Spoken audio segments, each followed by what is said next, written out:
Let's just get right into the guests here on Radio Row. It's Hall of Famer Steve Young joining us now on set. How you doing, Steve? My password this week, so people in Boston don't skin me, is I was on the Get Up. Let's Go this week with Tom. So is that the NBC? Okay, so I do find it interesting that you're already worried about the people in Boston skinning because you. I can guarantee Are people you. still on you? From, Yeah, exactly. I don't know why, because I was trying to speak truth to power.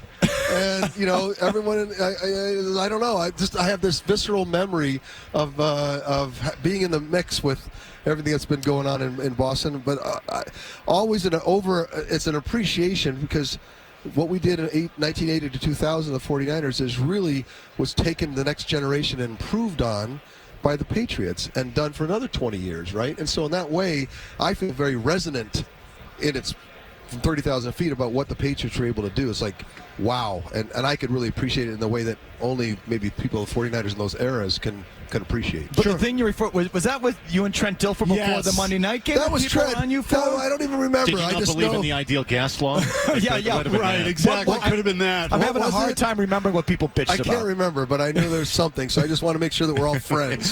You don't got to worry about us. We start from a place of friendship.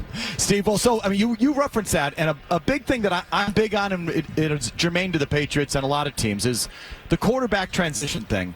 And I just think the Pats bollocksed it so bad, between Brady and where they are now. And, I think there's some models, and certainly what the Packers have done over the years, draft a guy. The model is to take a chance and have a plan. Yes. But I think that's what I got in trouble for, because I got ripping them for, where's the plan? Right. Where's Cam Newton? We got what? You guys have seen Tom, no one's had a better glide slope than watching Tom Brady finish up. You had years to kind of think about it and figure it out and toy with it and iterate. And then all of a sudden it happens. It's always like shock. Okay, so what happened? You were part of have a plan, and it still shocks me that as great we just said for 20 years it was amazing what happened, that you would not have a plan, or at least an effort to figure out who was going to be next. That was baffling to me. And I'm sorry, you were part of one of those great transitions. How come more teams don't do what? It's hard because you can't pay two guys. Right, and once you get a guy, if you're going to get him in the first round, in today's game, it's so much more like college. The level of transition is much smaller, shorter, or less, and so it's like C.J. Stroud. Who's going to say the next guy that gets drafted is like, well, look at what's happening. Look what Brock Purdy's been. He's a year older. What about Green Bay? How Green Bay? I understand that, but what I'm saying in today's game, if you draft somebody in the first or second round, they're going to want to see him. And they're going to be under pressure. And you know how you lose. You're in the fifth week of the season. It's not going well. You're the general manager. You're the coach. You're worried about your job. You're get him in. Because it's just natural to do that. No one has the instinct anymore. Look, just let him sit. Let him cook. Because even Patrick Mahomes sat for a year and watched. Right? We get that. But I think those times are just going to be few and far between, because general managers turn over much more frequently now. Coaches turn over much more frequently now. So everybody's on edge. I don't know. I want to keep my job, and let them scream at the quarterback. Let them scream at me, and get them in. So I know you played out of the chute with the LA Express and Tampa, but if you had played out of the chute in the NFL for a team that was at the top of the draft, meaning the bottom of the league, do you think you would have ended up a different guy, or did you need that sort of runway? No, I say this. If you're a good player and could be a great player, even if you're a crappy team, you will send signals hey, I know this looks like crap, but I'm letting you know I can figure this out. And I watch for that. I watch for players who are getting mauled today in their first year, second year. And I'm just looking for a smoke signal. Show me that. And when I don't see it, when suddenly I'm I don't care whether you sat or whether you played, it's not going to matter. But the guys, so in my mind, I don't think in the end, if you're good, if you have the ability to be great, and we also recognize you have to have a lot of help in the NFL to be great, and until you get that help, I don't know that it's going to matter. Look, I played right away and played crap, and I was in a tough spot, but my coach, Jimmy Ray, turned to me at one point. He said, look, you can do this. And it was a huge confidence builder to me. It's I know I can do it. Now I just need to get some help. And I think I'm a fan of playing. That's how you learn. But I'm not a fan of seeing people crushed and their spirits broken, and then they don't get to be the full measure of themselves. But what I would say is that I have a feeling that if that happens, it's probably going to happen anyway. So It's just, I don't know. It's my 2 cents. Well, but what about the guy in the middle? So, for example, let me throw a couple of names at you. Mac Jones. So, Mac is somebody, for me, has sent me signals. I want to see Mac in a better space. Whether it's there or somewhere else, I want him in a better protected space where he has a better chance to go show who he can be. I have a lot of confidence in Mac, despite the fact that a lot of people in Boston are probably done with Mac. So that's just somebody who sent me good signals. Sent me some smoke signals. I think Mac's going to be, if he can get the proper help and the innovation and the protection. I really believe in Mac. I still do. So when you say signals, can you give us more? What do you mean? What do you see in Mac Jones that makes you say this guy can do it? Well, look, I can understand why people are down because it looked bad. But what I'm saying is, when he had, because the coaching situation.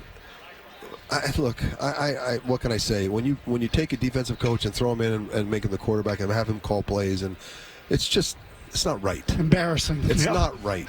And so you can't. And I thought Mac in many ways showed me that season. Everyone in the world knew this was just a crap show, right? But Mac kind of stood in. He didn't. It was the next year where things started to really go haywire, and I think it just gets too much, and I can understand that. I'm not against that. Mac might be in a space now where he can't get back together, put it back together. But there's something about how he handled that season that was just. I remember we had a Monday night game that year, and I caught him for a second, and I just said, I'm so sorry. Because as a quarterback that was in Tampa Bay, went 2-14, and I was a part of the 49ers on 14-2 every year. It seemed like I've been where you are, and I'm so sorry. And I hope that you can get to a space where this changes. Steve Young joined us here on set. Now looking forward, the Pats probably going to draft a quarterback. We've looked at all the guys coming out of college, and I want to ask you about this specifically because oddly enough, we look at Michael Penix, and there are people out there who say, I don't want the lefty quarterback. Maybe some of them are sitting here like this guy at the desk. My apologies, Steve. I have a lefty quarterback. Can I just say this? Do you think why is that? Okay. Why is that? It's an aesthetic thing. I don't know. Just how it looks. It's a me thing. I will tell you this. When I have a catch with a lefty, I say to myself, oh, that looks weird. So I get that part of it, but it baffles the mind that we actually say to ourselves, we don't think someone can be great lefty. Do you think there's a bias against lefties? 100%. Yeah. In college, my offensive coordinator when I was a freshman, I was 8th string. He didn't know me very well, and he told me I don't coach lefties. So I moved to defense for a month before Ted Tollner. He became his head coach at San Diego State. And then Ted Tollner came in, and he said he saw me throwing. He goes, "Why are you? I thought you were playing quarterback." I go, "I want to." He goes, "Well, why aren't you?" Because I'm lefty. He's like, "Well, that's stupid." And I think football is right-handed. It's just a fact. Right. They put in plays right-handed. They install right-handed. They think right-handed. And I want to say left-handers can play right-handed football because we've done it since we were little.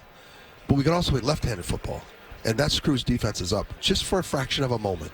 And so that's an advantage. I think lefties are an advantage. Going back to Michael Penix, though, I worry in today's game that is so dynamic that you have to be able to go get those extra yards, those touchdowns from the quarterback position because the game's so wide open, that he is not, his mobility, how would I say this? In today's game, rule changes and what's happened to the game, someone who could not move very well is not going to thrive in 25 or 27 and 30.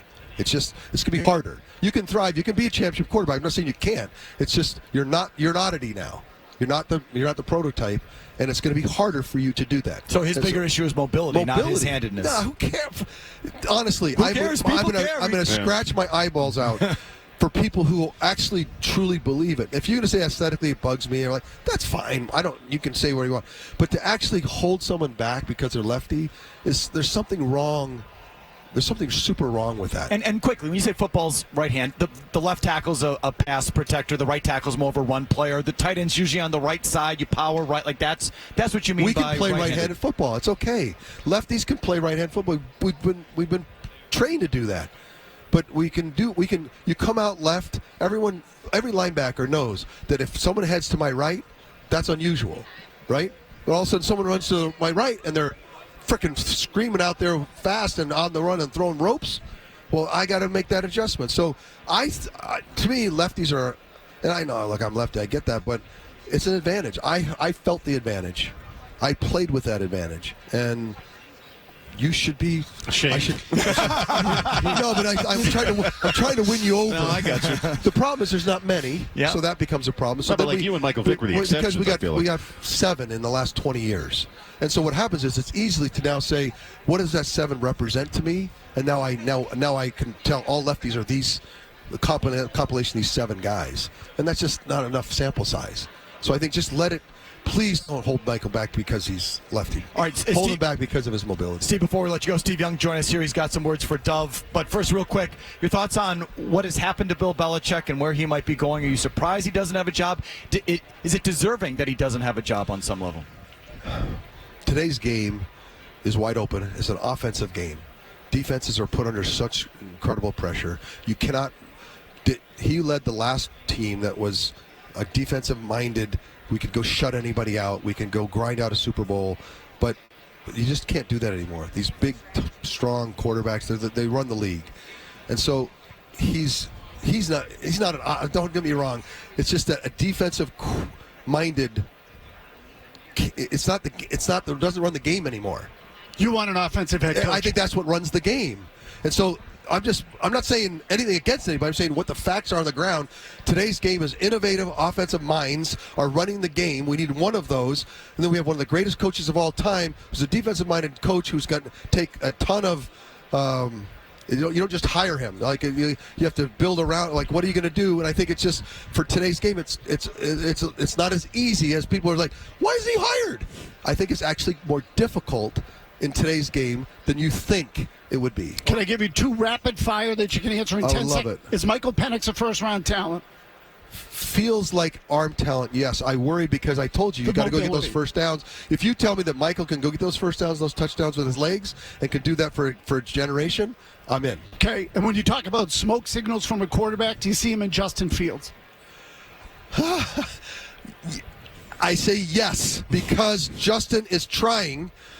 The challenge for someone that dynamic, I'm talking about Lamar, I'm talking about Justin, people who can do things that you just defy the eye. It is so difficult to not bank on that as a player when you're under duress. I saw Justin this year, and I encouraged him to do it. I just don't know if I maybe over-encouraged it. To be a championship quarterback, you have to do it from the pocket. You have to tie your legs up. You have to metaphorically just become somebody who can't move, because that's how you learn the game. That's how you decipher through Indiana Jones, find the right player to drop it off to, and that's how you become great. You'll never lose. I was making people miss when I was 38. You'll never miss. That part of you will always be there, and it will help you dominate the game. But you've got to learn the job. And he tried. You could see him this year. He was hanging in there. He wanted to, and it was like, oh, no. You do it on the move. Like, it doesn't happen so fast. And I think but I believe he's trying to accomplish what I believe is the fundamental part of the challenge for mobile quarterbacks. Okay. Steve Young joining us here. He's partnering with... Fair enough? Yes.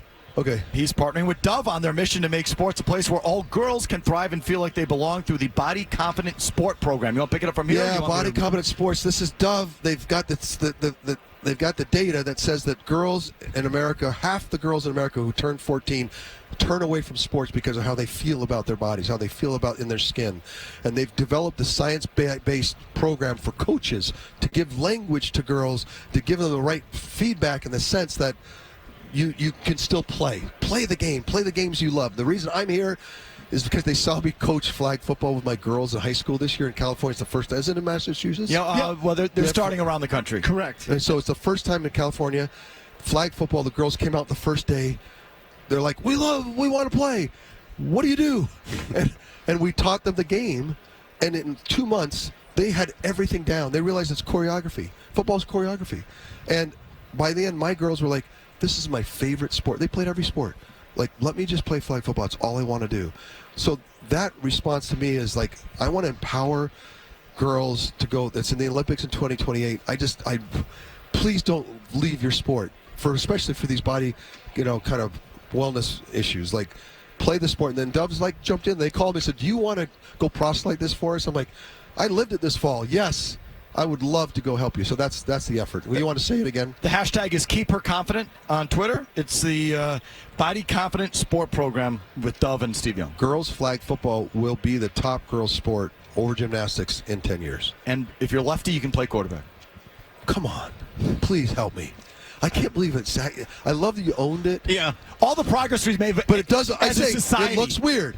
I admit it. I watch people. Do you see how they change the videos? They put them up on Twitter. Like, look how this looks right-handed, and I see it. I'm like, oh, it looks better. So I mean, not you. I'm a lefty. I grew up idolizing Jim Zorn. He was my guy. I followed you closely. I loved Boomer Esiason. I relate to lefty. But let's say this: if we were going to generalize about lefties, accurate. Yeah. Let's at least say that. Definitely. All right. Good. Yeah. Thanks again, Steve. I appreciate watching you. Odd, but accurate. Yeah. Steve, thanks again. We appreciate it. You guys are you're not as dangerous as you come across on Well, you caught us on a good day. I actually feel much safer. We just got here, right? I feel safe here. I want to hang out.